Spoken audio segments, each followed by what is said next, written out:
let's have a look at what we've done to the F7. Okay, so now it's got its decoder installed. And we've got the speakers in. So, let's take a look at the speaker setup. Got the speakers in here.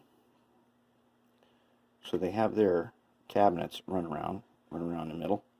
And then I've got a 2-pin connector right there. Speakers are wired in series. And then they will connect on with this, making it so that when you disconnect the speakers and the 2 front headlights, you can take the shell off. So that's pretty good. Looks good.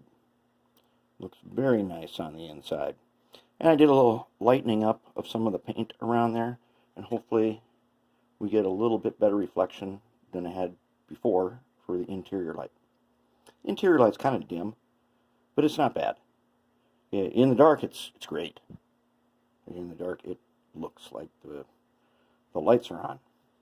And so you kind of got to balance that. If you want to see it in the light, then when you go to dark, it's super, super bright. All right. Now, what did we do down here? Yellow LED interior light. Here is the Tsunami decoder on top of the Mini Buddy. And I wanted to make sure with the speakers, I did not affect the Mini Buddy's buddy abilities. And that worked out perfect. We've got our platform, 2 disconnects, the red stoplight, which has a little piece of heat shrink around it so that the red points up. That really works awesome. And then I had a piece of heat shrink around the cab light, but I took off part of it because when I looked in there, I figured we could use a little more light in there, and you can't look right down on it, so it's perfect. And it's pretty much ready for final assembly.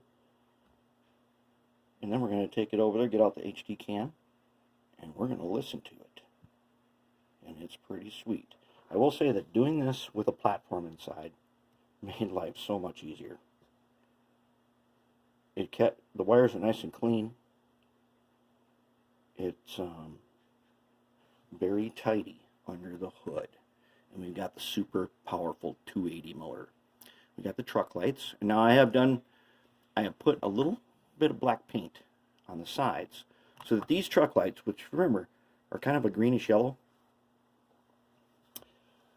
so you saw on the SD40 where they're just too bright, and you can turn down the brightness on those. You can turn up the brightness on these, but I made it so that it's not going to be like in daylight. You're not really going to see much of them unless you're looking right at them.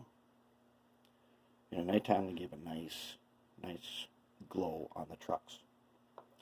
So we're ready to put this thing together, and then I think it's time for a sound check.